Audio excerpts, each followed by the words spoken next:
Então, boa noite a todos, sejam muito bem-vindos.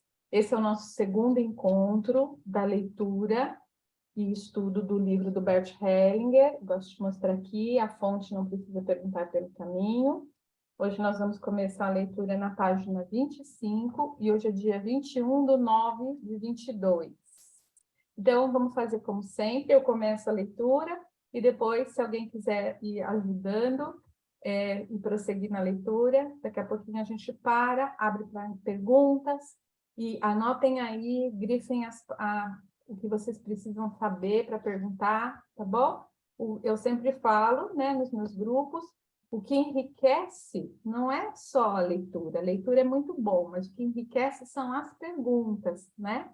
Porque ler a gente pode ler sozinho, né? Mas quando entra pergunta de um, de outro ponto de vista, isso é muito importante, tá bom? Então, vamos lá. A gente vai começar na página 25, Psicoterapia Científica e Fenomenológica. Essa primeira parte, ela é bem, assim, falando da teoria e falando da parte de como o Bert Hellinger construiu esse tipo de terapia, né? Então, para quem não é muito da área, vai parecer um pouco difícil, para quem também não está estudando para ser constelador, pode ser um pouco estranho, mas vocês vão vendo que vocês vão se acostumando com as palavras e vai criando um formato aí para vocês irem compreendendo, tá bom? Então, vamos lá. O que o Hellinger fala? A psicoterapia fenomenológica se encontra em certa contradição com relação à psicoterapia científica. A ciência experimental quer descobrir, através da experiência, modelos reproduzíveis para que o mesmo resultado possa ser alcançado através do mesmo procedimento. Isso pode ser feito de modo relativamente fácil nas ciências naturais, alcançando, através da mesma experiência, os mesmos resultados. Na alma, isso não é possível. Quando queremos nos dedicar cientificamente à psicoterapia e pesquisar cientificamente aquilo que ajuda, então as experiências devem ser colocadas de tal forma que o elemento pessoal fique excluído e o importante fique sendo somente o externo. Contudo, como podem observar aqui, o pessoal é o mais importante. Não podemos obter nenhum resultado válido se não levarmos o pessoal em consideração. Essa é uma parte. A psicoterapia científica é linear, isso é, aqui atua uma determinada causa e ali resulta um determinado efeito. A psicoterapia fenomenológica, ao contrário, significa que eu, como terapeuta, me exponho a um contexto sem intenção e sem temor. Portanto, sem a intenção de curar. Por isso, o terapeuta que quer perceber fenomenologicamente precisa estar de acordo com o mundo tal qual ele é. Não tem nenhuma necessidade de transformar o mundo. Isso exige que se recolha totalmente. Também está de acordo com a doença de um cliente, tal como ela é. Não tem a necessidade de interferir. É diferente para o médico, porque esse pode e deve também trabalhar, em grande parte, cientificamente. Quero deixar isso bem claro. Mas aqui isso não é possível. O terapeuta se recolhe totalmente e se abre a um contexto maior. Por isso, quando trabalho com o cliente, incluo também o seu sistema. Eu não olho somente para o cliente, eu sempre olho também para o seu sistema. Olho principalmente para as pessoas que estão excluídas, que nem apareceram lá, mas que eu, porque me recolho, percebo com a visão e o sentimento. Essa parte é importante, né? Ó, eu percebo com a visão, com o sentimento. Imediatamente, eles têm em mim um lugar que lhes é negado. Tão logo tenham esse lugar em mim, estou mais em profunda harmonia com o sistema do que o próprio cliente, porque tenho maior compaixão para o seu sistema. Essa parte é bem importante, eu sempre falo para os meus alunos. Primeiro, acontece a inclusão daquela pessoa excluída no terapeuta.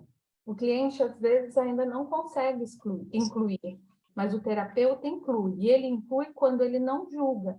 Então, às vezes o cliente fala, mas aconteceu tal coisa. Se o terapeuta toma o lado do seu cliente e diz, nossa, ele já perdeu toda a possibilidade de ajudar.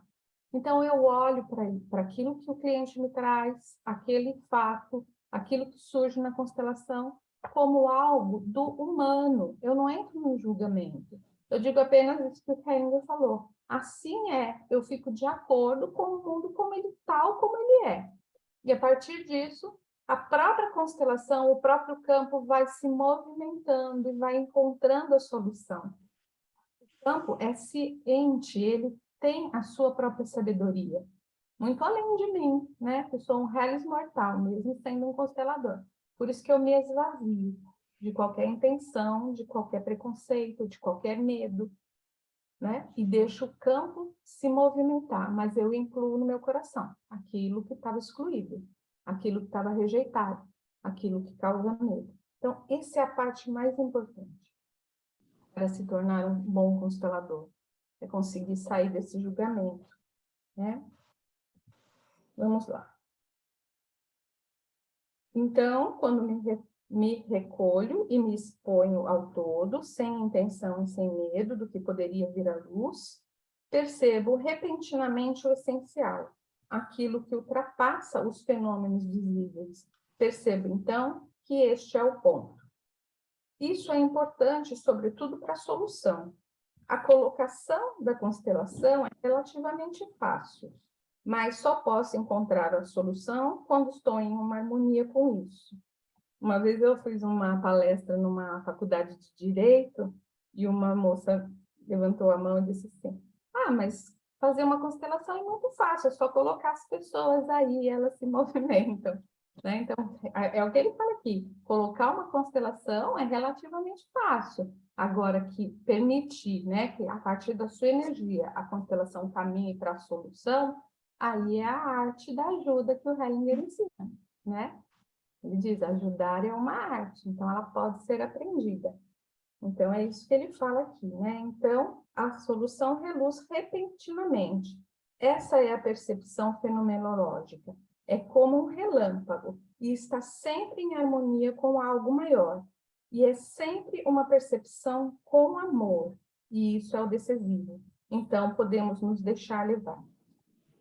Por isso, esse tipo de trabalho não pode ser aprendido como quando se aprende regras, mas o essencial é que nós nos deixemos levar por esse tipo de percepção e que adquiramos isso através do exercício e acompanhamento. Então, pode-se proceder assim. Quando no trabalho com o cliente vejo que não existe solução, então levo isso bem a sério e me recolho, mesmo que me cause dor. Mas quando me recolho, isso não me causa dor. Quando me sinto em harmonia, isso não pode me causar dor. Eu preciso estar totalmente em harmonia.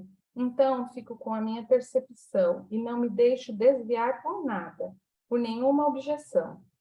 É claro que também cometo erros. Isso está bem claro para mim. Assim, é necessário uma ressonância de participantes atentos. Eles veem, de repente, algo que eu não tinha visto. Então, confio na percepção deles.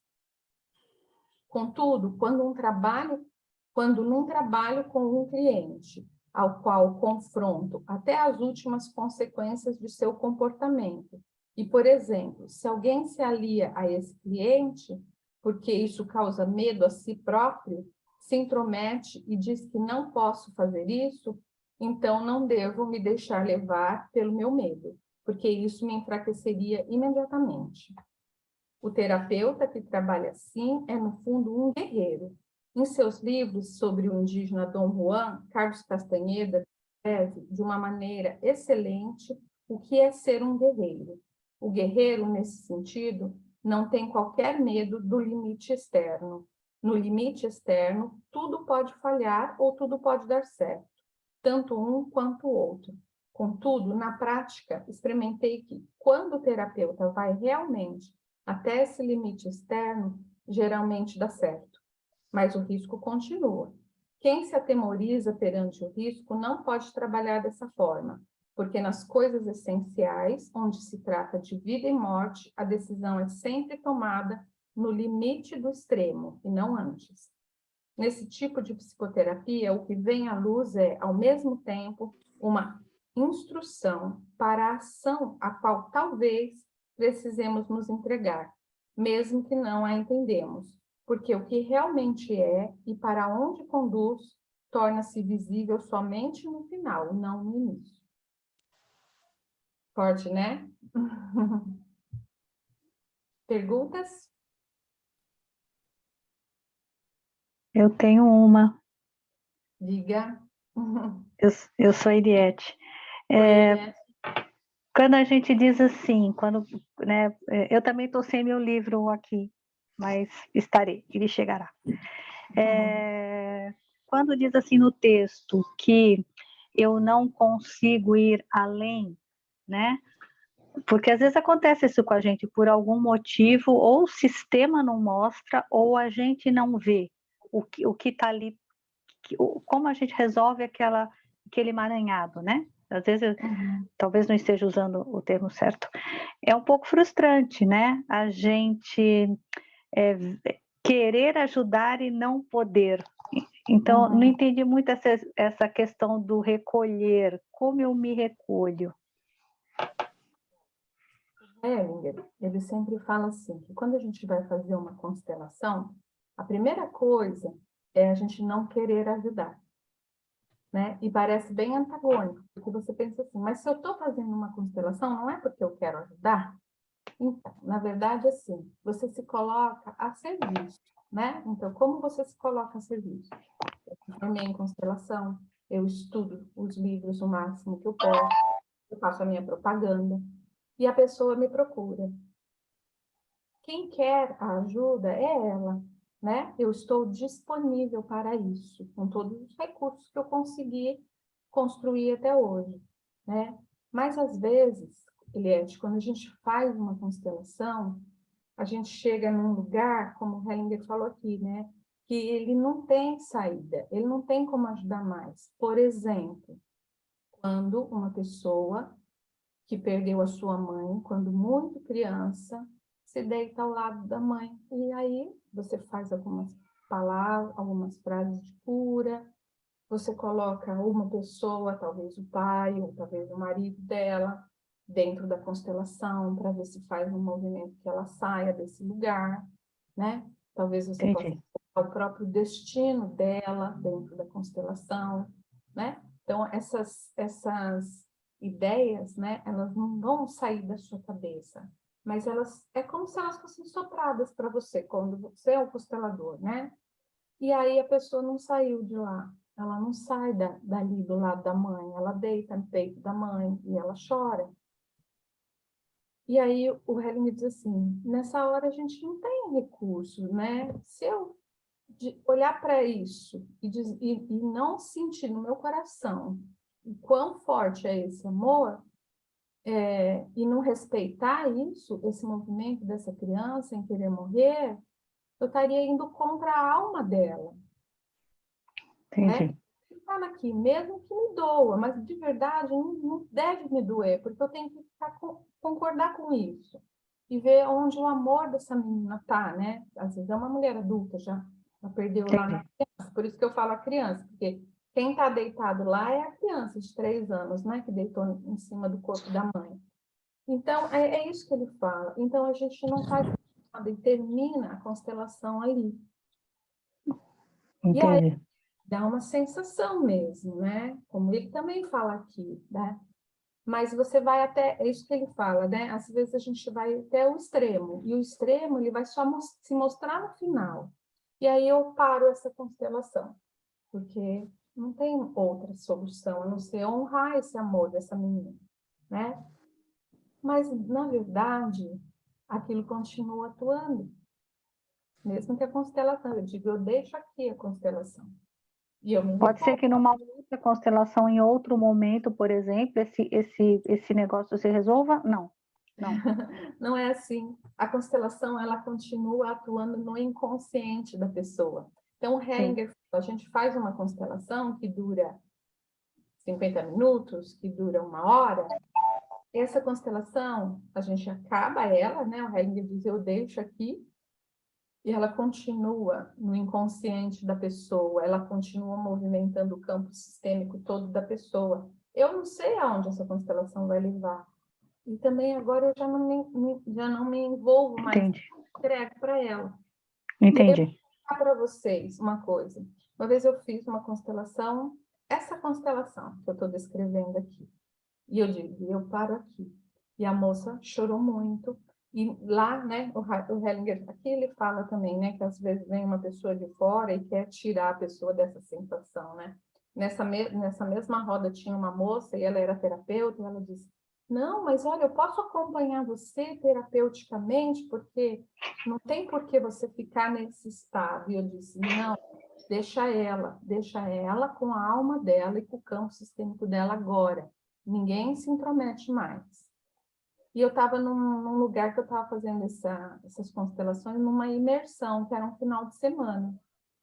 E a moça chorou muito, ela ficou muito acabada, e a gente fez as outras constelações, ela ficou ali muito tocada o tempo inteiro, e acabou a noite, fomos cada um para o quarto, e no dia seguinte eu encontrei com ela no refeitório, onde a gente tomaria o café da manhã. Ela era outra pessoa. Ela tinha chegado na sexta, tinha visto ela, era uma moça muito séria. Nesse domingo, depois dessa constelação, ela tinha uma vida no rosto dela, ela tinha um sorriso no rosto dela. Ela se transformou, né? Então, é claro que ela vinha desde lá, movimentada em direção à morte. Mas naquele momento, quando isso veio à luz, isso perde a força sobre ela. Então, eu confio no campo sistêmico. Entende? Entendi. Tá ótimo. Obrigada. Muito bem. Mais alguém quer perguntar mais alguma coisa?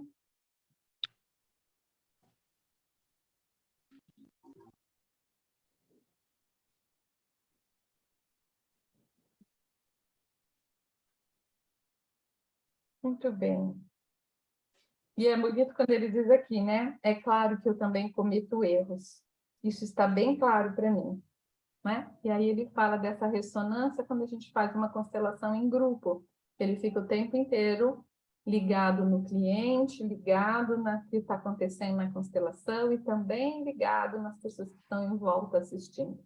Ele diz que sempre o grupo dá sinais para eles de quando a gente está saindo do essencial, de quando aquilo está incomodando as pessoas. É bem, bem bacana de ver. Era lindo ver o Hellinger trabalhando, né?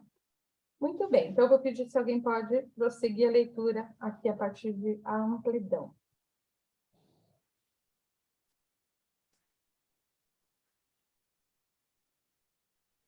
Se ninguém quiser ler, eu leio, Nadia.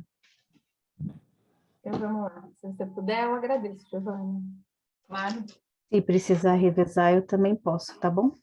Obrigada, Silmara. Nada. A amplidão. Gostaria de dizer algo sobre a amplidão. Muitos problemas surgem porque nós nos agarramos, por assim dizer, ao próximo e ao estreito. Quando olhamos para os nossos problemas, ou para os problemas no relacionamento, ou outro qualquer, então olhamos muitas vezes apenas para o estreito, o próximo, o nítido, e todo o contexto a que isso pertence nos escapa. Entretanto, o estreito e o próximo só têm o seu significado e sua força na ligação com aquilo que os ultrapassa. Por isso, via de regra, a solução consiste em ir para além do estreito e do próximo, para o distante, para o amplo. Então, em vez de olharmos para nós mesmos, por exemplo, para os nossos desejos e para aquilo que vemos como nossos problemas, ou como nossas feridas ou nossos traumas, olhamos para os nossos pais, para a família. De repente, estamos ligados a algo mais, estamos ligados a muitos. Então, aquilo que experimentamos como algo nefasto ou que causa sofrimento tem seu lugar em um contexto maior. Mas quando olhamos somente para a família, depois de algum tempo, a visão fica novamente estreita. Precisamos, então, ultrapassar com o olhar para além dela, incluir de novo o todo em nossa atenção, percepção e também em nosso amor, abrimos-nos. Então, existe um caminho para fora daquilo que talvez pareça ser insolúvel na família. Existe também na psicoterapia um desenvolvimento em direção à amplidão. Existe a psicoterapia que se dedica preponderantemente ao indivíduo, por exemplo, aos seus sentimentos. Aí, talvez tudo seja desmembrado, entretanto, o indivíduo não ultrapassa a si próprio. Existe também a terapia familiar, que inclui o contexto maior. Ela pode trazer soluções que não são possíveis na terapia individual. Contudo, a terapia familiar permanece ainda limitada. Então, se pode ir além da terapia familiar para algo maior. Isso se torna possível se nos deixarmos conduzir pelos movimentos da alma, pois esses movimentos caminham em direção a algo maior. O todo. Quando olhamos para o mundo, podemos olhá-lo em sua multiplicidade, como tudo se desmembra. Cada um está aí isoladamente, e muitas vezes também se opõe a si mesmo e aos outros, contrapõe, até mesmo combate. Contudo, todas essas várias unidades se baseiam na profundidade, num único que os carrega. O muito e a multiplicidade tiram, na profundidade desse único, seu desígnio, a sua unidade, a sua especial singularidade. Aquilo que pode contribuir para o todo é nutrido em sua profundidade, por esta fonte. Ora, em nossa percepção, podemos nos orientar para o individual, e se nós fizermos isso, o outro nos escapa. Quando nos orientamos para um, frequentemente excluímos o outro, ou negamos, ou até mesmo o renegamos. Então, ficamos alheios àquilo que tudo carrega. Podemos também nos orientar para o muito, mas de tal forma que não nos concentremos no muito, mas, por assim dizer, o percebamos ao mesmo tempo apenas como um todo.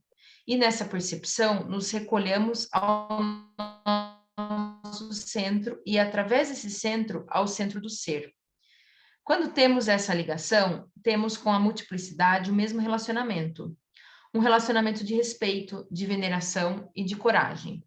De tal forma que podemos levá-la para dentro de nós, também em sua multiplicidade e em sua diversidade. Tá. Lê só um pouquinho mais devagar. Essa parte profunda, se a gente corre, a gente perde, tá? Tá bom. Eu vou voltar então. Quando temos essa ligação, temos com a multiplicidade o mesmo relacionamento. Um relacionamento de respeito, de veneração e de coragem. De tal forma que podemos levá-la para dentro de nós, também em sua multiplicidade e em sua diversidade, até que conflua em nosso centro.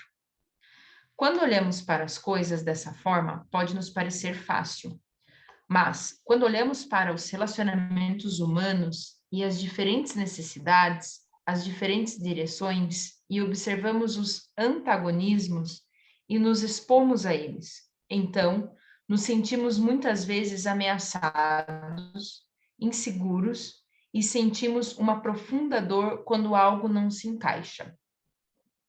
Nesses relacionamentos, muitas vezes, somos conduzidos aparentemente pela diferenciação entre o bom e o mal. Essa diferenciação se encontra bem na superfície e não pode se apoiar de forma alguma naquilo que emerge da profundeza. A diferenciação entre o bom e o mal é algo que atua somente em relacionamentos humanos. E, na verdade, porque a diferenciação entre o bom e o mal tem apenas uma única função. Esta função é que nos liga à nossa família, nos delimita de outras famílias e outros grupos. A diferenciação entre o bom e o mal mostra-se na boa ou na má consciência. Temos uma boa consciência quando sentimos que pertencemos à nossa família.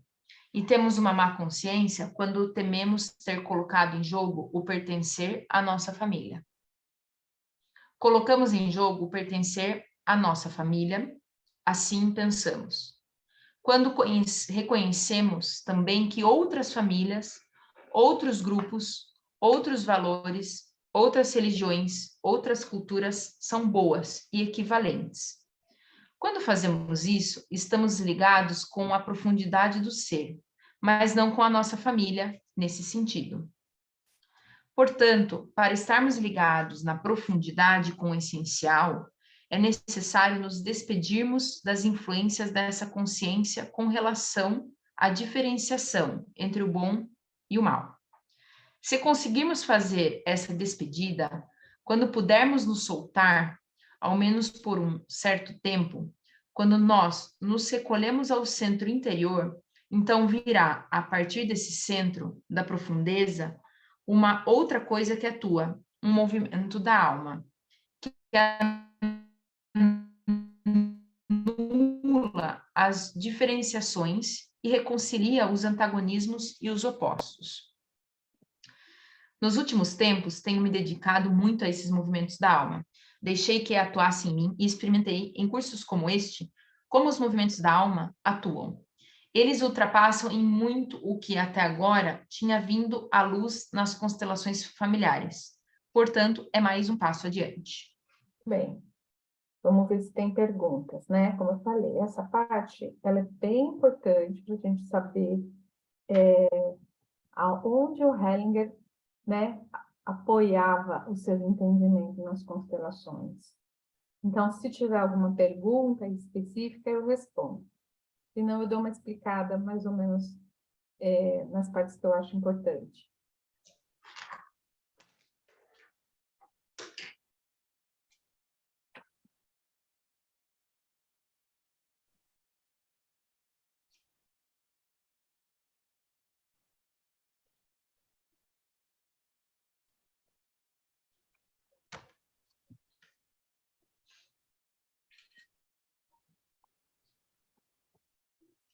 Muito bem. Então, o Hellinger, ele fala aqui, né, do olhar amplo e do olhar estreito, do olhar para a individualidade. Quando a gente olha para a individualidade, por exemplo, para um filho que faz tudo pelos pais, um filho que está muito disponível para os pais, um filho que pensa no bem-estar desses pais. Então, a gente pode olhar para isso e dizer, ele é um ótimo filho, ele é uma ótima pessoa, né? Então, eu olho para o estreito, para aquele ato em si. Quando eu olho para uma outra pessoa que tem um comportamento delinquente, que é muito agressivo, que se envolve com drogas, e vamos imaginar que essas duas pessoas são irmãos. Então, é fácil dizer, um é bom e o outro é mau. O Hellinger fala, né, que a gente pode perceber dentro das constelações familiares, aquele que carrega o maior peso é o que mais ama, de certa forma, né? Quando a gente faz uma constelação dessa pessoa que tem todos esses comportamentos, às vezes agressivo, às vezes perdido, né? Que a gente considera que não seja sucesso na vida, né? A gente diz isso é mal. Mas quando a gente olha para aquele comportamento dentro daquela constelação, ou seja, dentro daquele sistema familiar, às vezes esse que faz todo esse movimento está denunciando as exclusões, denunciando, por exemplo, irmãos que foram abortados, porque ele não consegue viver essa dor, ele não pode não saber da história, mas ele sente falta desses irmãos. E ele diz, se vocês não tiverem o direito, eu também não me dou o direito de tomar a minha mãe, de ser filho da minha mãe. Por isso eu faço várias coisas para que ela não me queira também, porque eu não me dou o direito de ter nascido enquanto vocês nasceram. Veja se isso não é amor. É amor. E às vezes a gente olha para esse outro filho, né, que é tão dedicado aos pais, que é tão amoroso, que é tão passivo, e na verdade o que ele está fazendo com a vida dele às vezes? Abrindo mão de amar, abrindo mão de se casar, abrindo mão de viver um relacionamento com uma outra família, de crescer, de ter filhos. Então, a gente olha no estreito e a gente diz, isso é bom. A gente olha no amplo e diz, isso não é bom. Não é? Quando a gente olha para algo maior, se uma pessoa fica presa ali a vida inteira. E eu acredito que quase todos nós temos alguém assim na nossa família, né? Eu tenho, eu posso lembrar. E a gente olha e a gente diz, perdeu a sua vida, não viveu nada. Foi um bom filho, foi um bom irmão, mas esteve ali, só naquele mundinho tão, tão, tão estreito. Então a vida se fez nele? Não, ele ficou preso. Então a gente tem que ver, né, quando o Hellinger fala aqui, né, do propósito, tem uma parte aqui que ele fala do propósito. Eu até anotei aqui, porque ele fala, ó, então ele fala aqui, ó, nessa frase, quando começa o todo, né? Ele fala assim, ó, o muito e a multiplicidade tiram na profundidade desse único seu propósito. Quando ele fala aqui seu desígnio, ele quer dizer seu propósito, a sua especial singularidade. Então, eu tiro dessa vida que vive em mim o meu propósito. Agora, se eu me perco e me emaranho na minha família, no estreito da minha família, acreditando que eu vou salvar meus pais, me dedicando a eles, eu perco meu propósito. É isso que ele fala aqui. Parece que é algo bom, mas não é. Porque a gente se esquece do propósito. Então, uma coisa assim, eu vou explicar com as minhas palavras para você, uma coisa que eu demorei também para entender, né? O que é isso? O que é essa consciência individual, essa consciência familiar? O que é a alma? O que é o espírito? Né? Então, veja, eu na minha consciência, a minha alma nasce nesse corpo, mas a minha alma não sou eu nesse corpo. Ela vive essa experiência. Eu tenho o meu divino, mas eu me confundo comigo. Eu me confundo com a Nádia, filha da Ana Rosa, filha do Henrique, irmã dos meus irmãos, mãe do meu filho, esposa do meu marido, e eu acho que se eu fico nesse, né, como esse exemplo que eu dei, nesse mundinho, achando que eu estou aqui para só servir a essas relações, eu me perco na minha individualidade. E a minha alma se esquece do propósito dela, porque ela se confunde comigo. Agora, quando a minha alma se conecta com o todo, com esse algo maior, né? Que lá no Bhagavad Gita eles dão um exemplo, que é o mar e as ondas. Quando a onda está lá em cima, ela pensa que ela é onda, mas ela não é onda, ela é mar. Quando eu estou aqui, eu me confundo, eu acho que eu sou uma onda, né? Eu sou uma individualidade, mas eu não sou. Eu faço parte de um propósito maior, todos nós fazemos. E nós podemos ser captados por isso, mas se eu fico emaranhada no mundinho, no meu coletivo familiar, eu posso me perder. E isso não quer dizer abdicar de tudo. Ah, então agora eu vou viver a minha vida louca e não vou nem olhar para os meus parentes. Não é isso, né? É estar a serviço nisso também. É viver as relações, mas sabendo, né, que a gente tem um propósito maior. Então, isso não desqualifica, porque o Hellinger diz assim, qual é o propósito maior de uma mulher? É ter filhos. Então, eu posso servir a vida tendo filhos, encaminhando os meus filhos, de forma que eles possam ser sempre úteis também. Mas, se não, eu posso servir a vida de outra forma, de muitas outras formas, né? A gente sabe que tem muitas pessoas, então, professores que transmitem algum conhecimento, algum ensinamento para as pessoas. A gente pode servir a vida de muitas, muitas maneiras, não só tendo filhos, né? Mas ele diz, essa é essencialmente a função, né, de um homem e de uma mulher, né? Crescer e multiplicar-vos, né? Mas não só isso. Então, é isso que ele fala. Então, ele fala, sempre quando a gente se conecta com o estreito, quando eu sinto que o que acontece na minha família é bom, E o que acontece em outra família lá é diferente da minha família. Então, isso não é bom.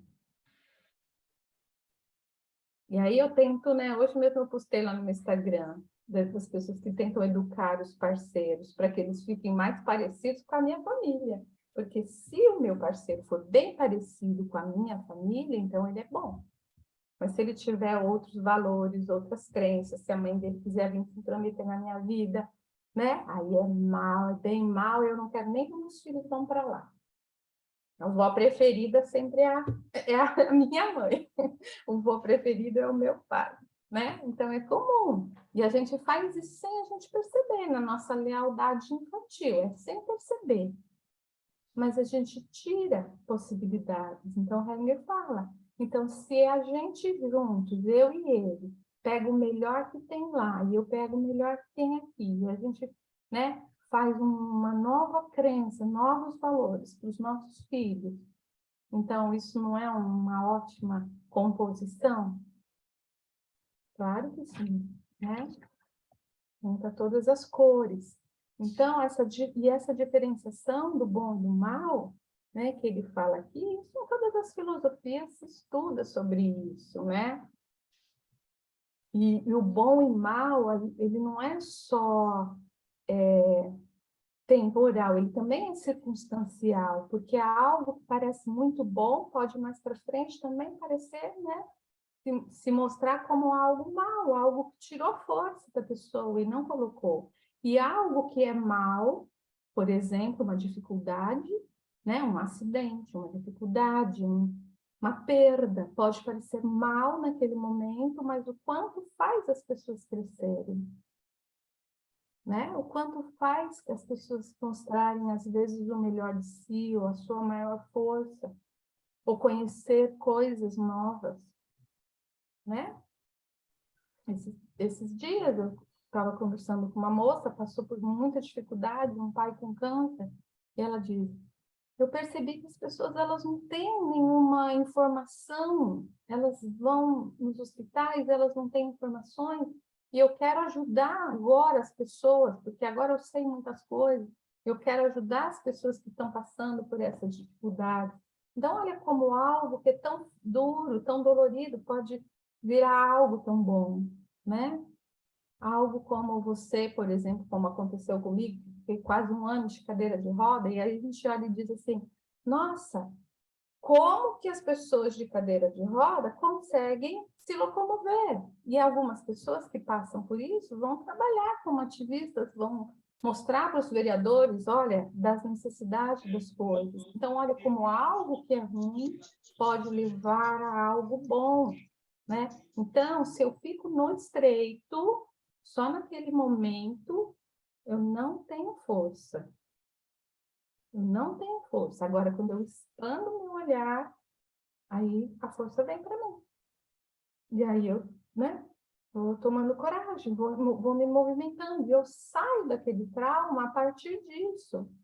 Senão eu fico lá, para sempre. Atendo muitas pessoas que ficam para sempre no momento de um acidente, no momento de uma perda, no momento de uma dor muito profunda, né? Porque não encontraram saída, porque não conseguiram ampliar, né? Então é isso que ele fala, dessa força, de que é quando a gente se liga na profundidade das coisas. Então nós somos movimentados por algo que é muito maior do que nós mesmos, muito maior do que a nossa família, né? É uma força que vem do alto, uma força que vem de muito, assim, de um lugar muito maior, né? Então ele fala aqui, ó, pois esses movimentos caminham em direção a algo maior e vem de algo muito maior. Vem da minha alma e do meu espírito. E quando a nossa alma reconhece essa desidentificação, né? Então, que muitas vezes, por exemplo, na filosofia yoga, a gente diz assim, se conectar com esse observador silencioso, ou na meditação também, né? Se conectar com a nossa essência. Quando a alma faz esse movimento, que ela se desidentifica com esse corpo, ela imediatamente se conecta com o espírito. E aí faz um caminho bonito lá naquela direção. Mas a gente tem que fazer esse passo, né? De ir se percebendo. Podemos prosseguir. Quem mais falou que podia ler? Silmara, você pode ler um pedacinho agora, Silmara? Posso sim. Vamos lá. A fonte. Aqui, deixo-me conduzir por algo. Não sei absolutamente o que surgirá. Me encontro totalmente no escuro e me sinto como alguém através do qual flui uma água que vem de longe e que flui muito tempo. Permaneço apenas permeável. Por isso, eu próprio não estou envolvido. A fonte não está envolvida na água. Ela somente flui através dela. Como é que se consegue essa postura? Permanecemos sem intenção. A água que flui através da fonte não tem intenções, não tem nenhuma meta. Contudo, alcança os campos, traz frutos e, no fim, deságua no mar. Portanto, a ausência de intenções é o pressuposto para este trabalho. Somente aquele que renunciou a seu conceito do bom e do mal pode estar sem intenção. Não luta nem pelo bom, nem pelo mal. Está de acordo com tudo como é. Está de acordo com a vida. Está de acordo com a morte. Está de acordo com a felicidade. Também está de acordo com o sofrimento. Está de acordo com a paz e a guerra, porque é permeável. Algo de bom acontece sem sua intervenção. Esta postura já nos foi descrita há muito tempo. Lao Tse, por exemplo, mostra isso. Confúcio também. E muitos grandes filósofos mostram isso. Curiosamente, os grandes fundadores das religiões não mostraram isso. Religiões conduzem à guerra. A ausência de intenção que procura a harmonia com a lei universal, com as ordens profundas, que confia nos movimentos da alma profunda, da grande alma, como vocês veem, serve à paz e ao amor. Continua? Uhum. Ouvir e ver. Gostaria de dizer algo sobre a diferença entre o ouvir e o ver. O que atua na consciência baseia-se de maneira considerável no ouvir dizer. Por exemplo, muitos conceitos sobre valores ou regras ou afirmações sobre o religioso provêm do ouvir dizer. Através do que foi ouvido, origina-se uma imagem interna e isso atua, então, como consciência. Vou lhes dar um exemplo. Um psicanalista chegou até seu amigo e perguntou: "Você entende algo sobre obsessão?" "Sim, talvez", disse o amigo. "Mas do que se trata?" O outro respondeu: "Estive com a minha mulher numa quiromante há uns tempos atrás, e esta disse que minha mulher estava possuída pelo demônio." "O que devo fazer agora?" o amigo disse. "Quem vai ao tal tipo de gente recebe o que merece, porque agora você está realmente possuído, mas por uma imagem interna, e ela não vai abandonar você tão depressa assim." Assim é que se origina, através do ouvir e do ouvir dizer, uma ideia desconectada da percepção da realidade que pode ser percebida. Curiosamente, essa ideia atua como uma coisa obrigatória, e se renuncio a ela, vivendo isso como traição e renegação. Estranho. Entretanto, precisaríamos somente olhar e nos limitar ao que percebemos. Mais nada. Mas isso exige modéstia. Alguns psicoterapeutas se comportam de forma semelhante. Eles ouvem e se deixam levar pelo que lhe é dito, sem olhar para aquilo que se desenrola perante seus olhos na família do cliente. Então, talvez seja tratado algo que não exista, porque se refere a uma imagem que se origina apenas através de ideias e interpretações. Limitar-se à percepção é uma grande renúncia. Renuncio com isso à liberdade de formar o mundo arbitrariamente. Contudo, curiosamente, tenho nesse limitar-me a liberdade de agir e, de fato, de agir certo. Não é válido deixar-se levar pelo ouvir e pelo ouvir dizer. Aqui tenho somente a liberdade de fazer imagens. A liberdade para ação é limitada. Compreensão e ação. Quem tem uma compreensão da solução possível necessária não deve agir imediatamente. Isso é perigoso. Quando, por exemplo, numa constelação fica evidente que os filhos devem ir para o pai ou devem ir para a mãe, seja lá o que for, então não se deve agir imediatamente, porque pode ser que se fique alienado de si mesmo. O que acontece aqui, numa constelação, não é algo estranho ao cliente, pois é algo do qual também participa. Forma-se uma imagem, e agora esta imagem deve mergulhar na alma. Deixa-se primeiro atuar na alma, e isso pode atuar por algum longo tempo. Depois de um certo tempo, de repente, fica claro qual é a ação certa. A imagem é tomada pela alma e pode, aí, atuar e se desenvolver até que a solução certa, a definitiva, seja encontrada. De repente, sentimos claramente, agora chegou a hora de agir.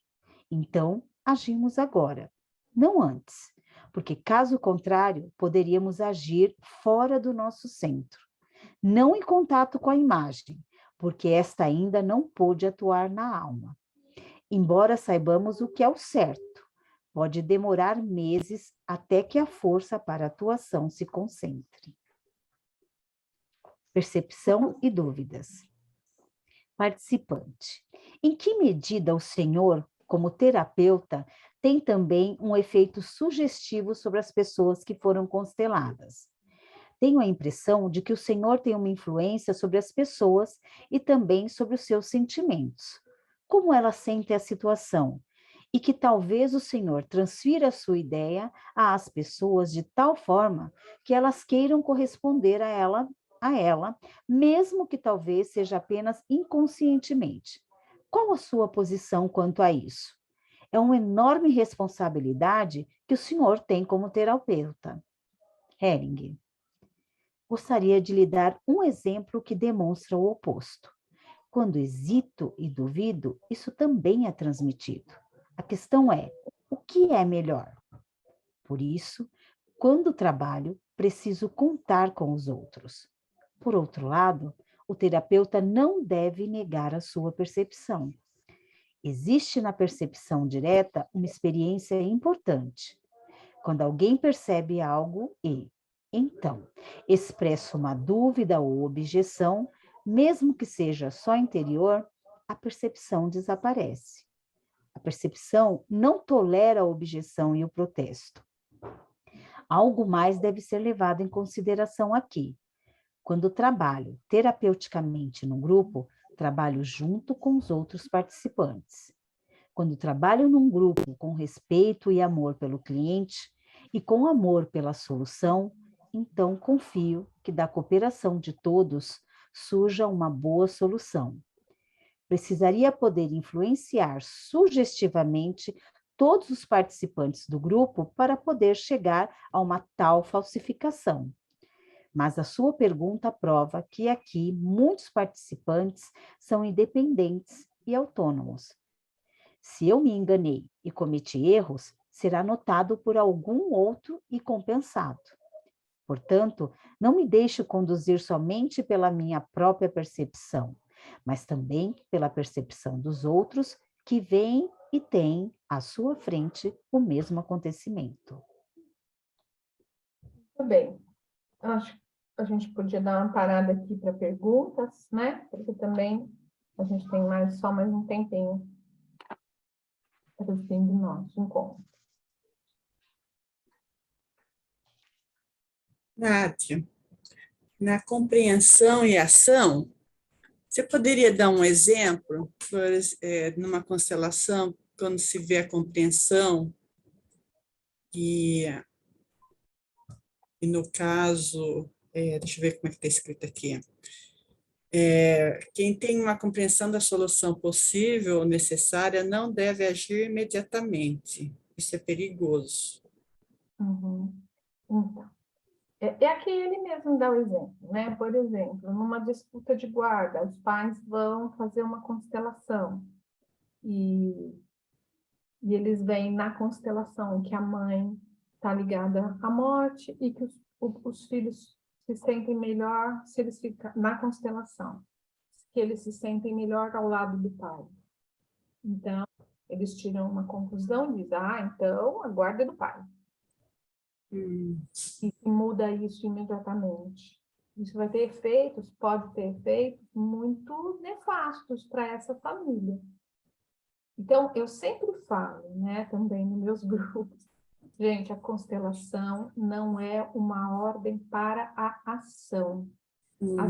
Outro exemplo disso é, por exemplo, quando a gente constela um casal que está em situação de se fica junto, se não fica, estão pensando em se separar, e na constelação mostra que realmente cada um está para um lado. Então, eles vão e eles falam assim, então, olha, a constelação mostrou, acabou tudo entre nós. E eles não deixam aquilo atuar na alma, né? Então, se eles esperam e deixam aquela imagem atuar na alma deles, e eles sentem a dor da separação, e eles sentem como seria se eles realmente se separassem, e eles sentem que, na verdade, as coisas que separam eles podem ser solucionadas de outra forma, né? Então, cada um busca dentro de si a solução, e às vezes o casamento dura muito, muito, muito mais tempo. Porque às vezes o que está separando o casal, na maioria das vezes, é que cada um está olhando para um lado. Então, se agora essa mulher pode então olhar para a família dela, pode se despedir da família dela, e pode dizer, agora eu vivo a minha vida. Eu deixo a mãe, eu deixo que é dos grandes com vocês, e eu que sou pequena. E agora eu posso me virar para o meu marido, sendo do mesmo tamanho que ele. Entende? Então, assim, às vezes a constelação pode mostrar algo que parece que é o que deve ser feito, mas precisa esperar. Tem uma constelação que o Hellinger fala assim, ó, num livro, não lembro em qual livro que é. Então, ele conta a história assim, de dois adolescentes que estão numa instituição e eles são de outro país e eles fizeram um ato delinquente dentro daquele abrigo, vou chamar de abrigo, mas não é uma casa de convivência, né, de órfãos, e eles fizeram um ato delinquente que foi muito grave. E aí a cuidadora lá, uma pessoa que trabalhava lá, procurou o Hellinger, e o Hellinger disse assim, eles devem ser mandados de volta para o país deles. E ela foi na ordem da ajuda, né? E ela fica bem confusa com aquela resposta dele, e aí ele diz, isso vai fazer bem para todos. Isso muda a postura da mulher, de o quanto que a gente precisa ser passivo, do quanto que a gente precisa passar a mão na cabeça porque eles são órfãos ou porque eles não têm os pais deles. Então, essa postura de que eu deixo você fazer tudo, leva a eles essa postura, porque eles estão dizendo até quanto que vocês aguentam a gente? Até quanto que eu posso dar na sua cara e você me aguenta? E o que eles querem é o limite. E a instituição não estava dando. Mas quando ela tem a postura que ela diz internamente, ok, esse é o certo. Se houver outra, não vai ter solução. Eles sentem. Eles sentem. Não vai ter mais nenhum acordo. Com ela, nós não podemos jogar mais. E aí eles voltam para o rumo. Entende? Então, não é que necessariamente ela tinha que fazer isso ali, mas aquilo atuou nela. Olha, você precisa ter um limite. Só que o Hellinger, se ele falasse só assim para ela, olha, você precisa ter um limite. Se ele falasse assim, né? Como ele mesmo fala, existem terapeutas que agem como amaciante. Ele não fala isso num dos livros dele? Isso é agir como amaciante. Então, você fala de um jeito muito, olha, você precisa isso, você precisa aquilo, e a pessoa entra por um ouvido e sai pelo outro. Então, ele faz um tratamento de choque ali para ela, né? E aí muda ela por dentro. E quando ela lida com eles, ela já é outra pessoa.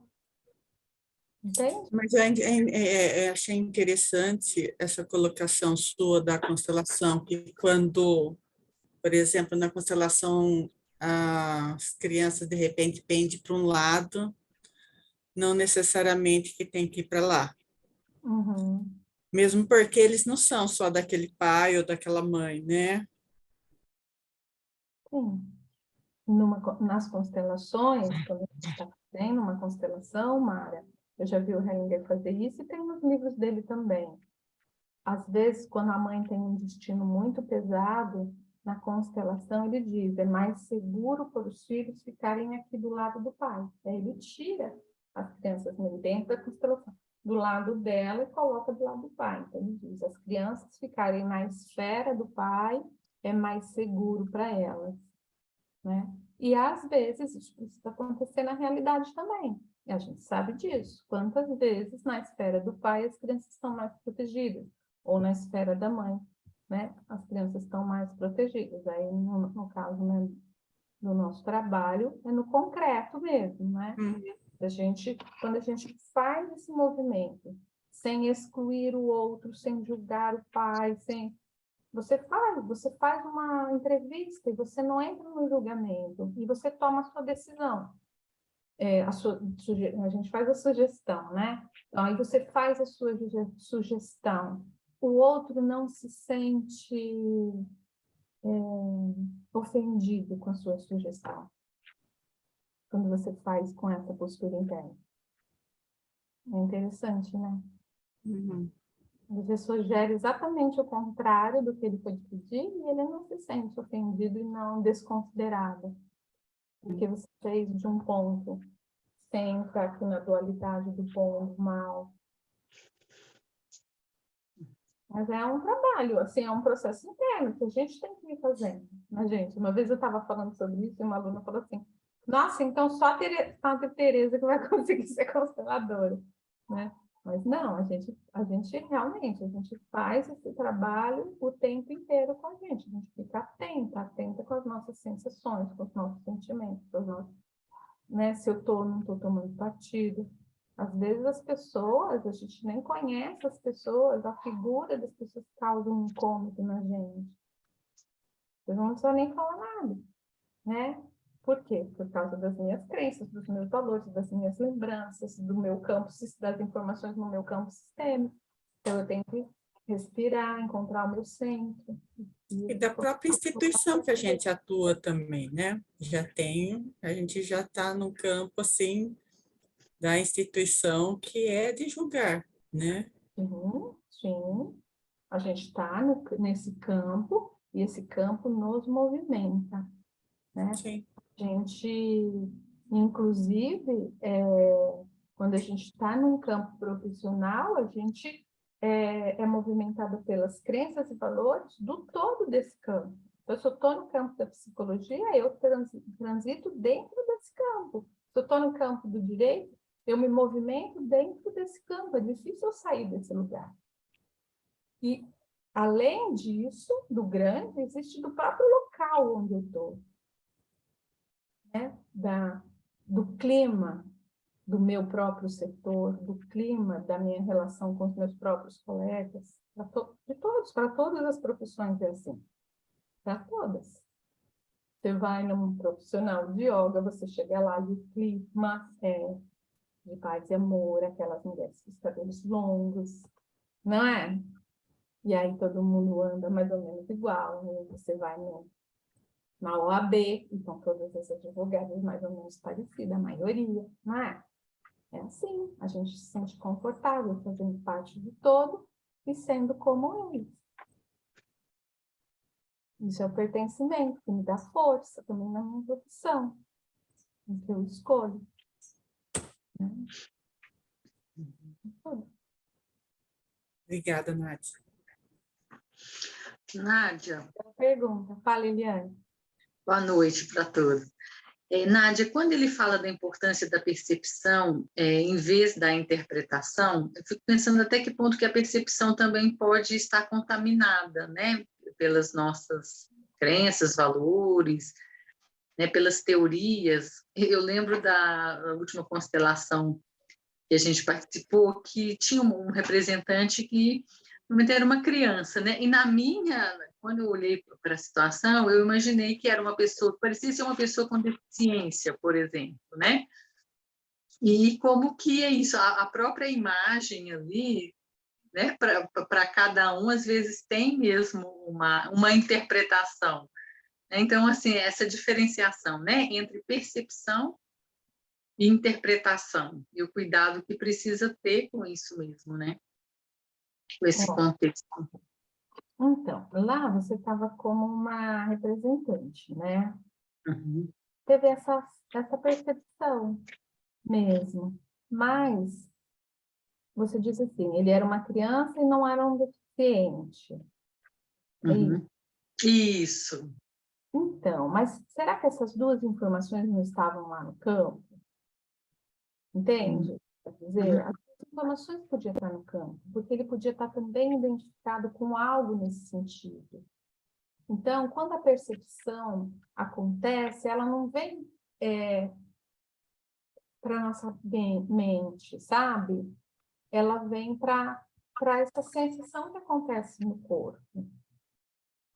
Sempre a gente se esvazia das interpretações. As interpretações são sempre as coisas que o cliente vai trazer para você, né? Então, por isso que a gente quase não pode ouvir, quase a gente não precisa saber, porque você estava lá se relacionando com a alma, não era com a pessoa em si, né? Sempre a constelação é o movimento da alma.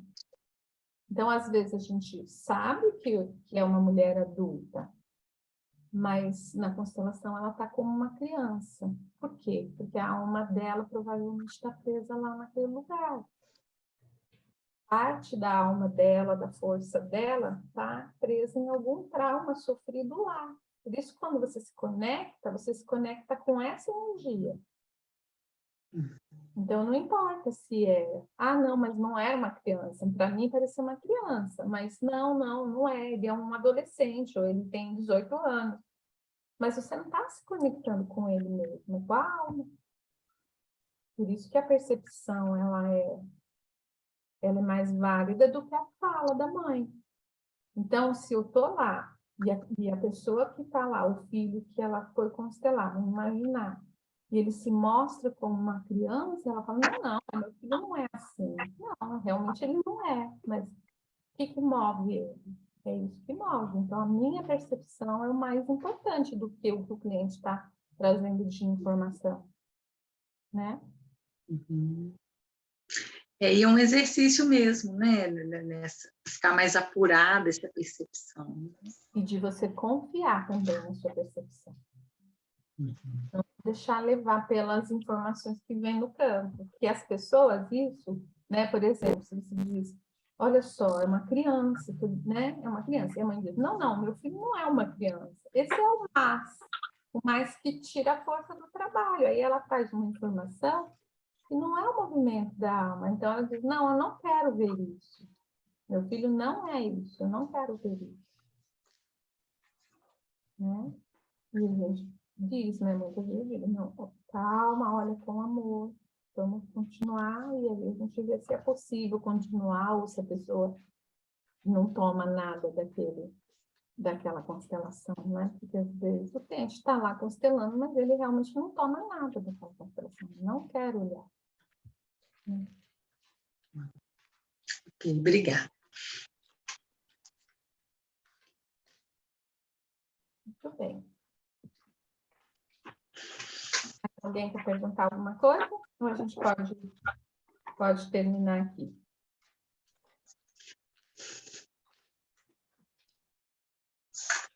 Muito bem. Muito bem, gente. Olha como vai ficando rico, né?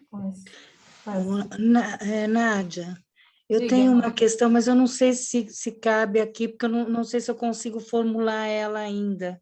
É que vocês foram falando e foi me surgindo uma coisa que eu nem sei se tem a ver com tudo isso, mas deve ter, porque me veio.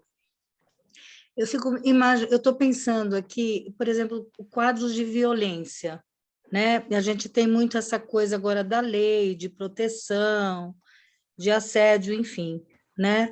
Mas aí eu juntei, acho que misturei algumas coisas na minha cabeça, tipo assim, por exemplo, uma pessoa que sofre violência, né? E a gente sabe que tudo está a serviço de algo, né? E aí a gente tem também esse movimento de proteger essa pessoa, né? De proteger de alguma maneira, né? De denunciar essa violência, enfim, de alguma forma. Mas eu fico pensando assim, como fica isso em termos de sistema? Não sei se eu estou sendo clara, mas como fica essa interferência, de repente, em termos de sistema, né? Porque sempre fica uma dúvida para mim nessa coisa do sistema. Eu acho que tem o lado do sistema e tem o lado, talvez, aí do querer ajudar, né? Dessa coisa do querer ajudar, aí eu vou colocar isso entre aspas. Mas eu fico me perguntando nesse sentido, né? Uma pessoa que sofre violência e o que é fato aí, o que seria sistêmico? Ajudar essa pessoa, deixar que essa pessoa vivencie essa possibilidade. Eu não sei se eu fui clara. Sim, você foi clara. Então, assim, ó, Mari, o Henger fala sobre isso também quando ele fala sobre os indignados, né? Então, os indignados são essas pessoas que lutam contra a violência, que tudo para elas enxergam como violência, e elas são em prol das mulheres que são violentadas, né, que sofrem violência. Isso é uma postura, né? O Henger diz assim, que os indignados, eles entram numa oposição, mas que também gera muita violência, entende? Então, assim, quando a gente sabe de uma história de uma pessoa que sofre violência, por exemplo, e essa pessoa busca a sua ajuda, sim, é sistêmico, porque a pessoa, você ajudar essa pessoa, porque ela faz um movimento de sair desse lugar. Agora, existem pessoas que estão nessa situação que elas ainda precisam viver isso em nome de questões da própria família, dos próprios emaranhamentos. Eu vou contar para você uma história. Eu atendi uma moça no fórum, ela tinha 3 filhas, o marido estava preso, o ex-marido estava preso. Ele havia tentado matá-la e matar as crianças, ele tinha prendido todos num banheiro e ele ia explodir um bujão de gás que ele levou para o banheiro. E aí a polícia chegou e aí ele foi preso. E eu recebi essa moça, a gente estava fazendo a constelação, fazendo uma avaliação de visitas, o homem estava preso, ele não ia, mas, né, entrevistei as crianças, uma das filhas, a filha do meio, ela estava totalmente identificada com o pai, a forma dela falar, o jeito dela se posicionar, então a gente via ali que tinha já um emaranhamento, e essa mãe, né, que tinha sido casada com esse homem, violentíssimo, que batia muito nela. Em 3 meses que ele estava na cadeia, ela já tinha arrumado outro homem e botou ele para dentro da casa dela. Então ela dizia assim para mim, eu tenho medo que quando ele saia de lá, ele me mate. O que ela buscava? Morrer, né? Então, se não foi ali, então ela cria uma situação também onde ela se põe em risco o tempo inteiro, né? Então, e ele já estava ameaçando, ele já tinha sabido lá e ele já estava falando que ele ia sair de lá e ele ia matá-la. Mas assim, ok. Ah, então tem que prender esse homem. Tá? Mas a gente, quando a gente olha com um olhar diferente, a gente olha para isso como isso é. Eu não tenho nenhum julgamento nem dela, nem dele. É assim para essa família. Agora, é claro que eu ofereci para ela, eu disse para ela, olha, eu tenho um trabalho que chama Constelação Sistêmica, se você quiser, a gente pode olhar um pouco para isso que está acontecendo com você, né? De você estar nessa situação agora. E aí a gente colocou, ela colocou a constelação e aí ela me disse uma história muito triste, muito sofrida. A mãe dela morreu quando ela tinha 2 anos. A mãe, olha só, a mãe dela era casada com um homem na Bahia, com quem ela tinha 5 filhos. Ela conheceu esse rapaz, que era mais novo do que ela tinha 23 anos, já tinha 5 filhos. Conheceu esse rapaz com 17 anos, eles se apaixonaram e fugiram. E ela engravidou. Quando ela tinha, acho que ela não tinha nem 2, a menina não tinha nem 2 anos, a mãe morreu. Esse rapaz, que era o pai dela, ficou com os filhos dela, criou esses filhos dela e com a filha dele, né? Quando ela tinha 12 anos, o pai foi assassinado. Então, é lógico, quando a gente colocou a constelação, isso foi surgindo, a mãe dela já apareceu uma pessoa morta na constelação, e eu perguntei com quantos anos a mãe dela tinha morrido, ela me disse. Depois apareceu o pai dela morto na constelação, e ela queria morrer com eles. Então, quando eu disse para ela, né, dentro da constelação, eu disse para ela, olhe para o seu marido, para o seu ex-marido, e diga para ele, eu quero morrer. Por favor, me mate. E ela disse isso, e eu perguntei para ela, como você se sente falando isso? Ela olhou para mim e disse, é a pura verdade. Não disse outra coisa. Ela disse isso, é a pura verdade. O que isso significa? Significa que a gente vai para o extremo. Esse é o extremo. E só quando ela sabe disso, ela pode sair desse lugar. Enquanto ela não sabe disso, a culpa é do outro e eu sou uma vítima de uma circunstância. Só que quando ela percebe que o movimento é dela, não que não seja dele, tá? A gente está falando de um movimento da alma, né? Que o movimento é dela, ela pode sair disso. Ela pode dizer, eu fico na vida agora, né? Então, quando ela disse isso, a gente prosseguiu com a constelação. E ela pôde olhar para os pais, se despedir dos pais, dizer da saudade que ela sente dos pais, dizer que agora ela tem filhos, que a aventura dos pais dela, a dor dos pais dela, nada disso tinha sido em vão, porque a vida seguiu adiante. E agora tinha 3 filhas. E ela podia apresentar as filhas dela para os pais dela. E encontrar força. E perceber que os pais não queriam que ela morresse. Que a morte dela não olha para os pais. A morte dela só olha para ela. O desejo de morte dela não vê os pais. Só vê ela mesma. Só que eu morro por você, mas não é isso que você quer, porque você é meu pai quer que eu seja feliz. E se eu faço? Então, pai, tá bom. Você morreu, a mamãe morreu, tá bom. Então eu vivo em honra a vocês. E faço algo diferente com a minha vida. E não preciso fugir como você e a mamãe fugiram. Eu posso simplesmente me separar do meu marido. E aí ela encontra força, ela encontra solução. Então, só chamar a polícia, só não tira a pessoa do movimento que ela vive. Ela vai continuar buscando esse mesmo movimento em outros lugares. Até porque reforça, né? Eu acho que quando você chama a polícia, você também se coloca em risco, né? Quer dizer, é mais um reforço aí, né? Porque não melhora, né? A violência Chama... cresce, Exato, né? A ela violência se cresce de amplia, algum... né? Sim, né? Então Perfeito. é isso. Então não é algo com Obrigada, Nádia. quem a gente precisa, eu vou ser totalmente indiferente a isso. Não.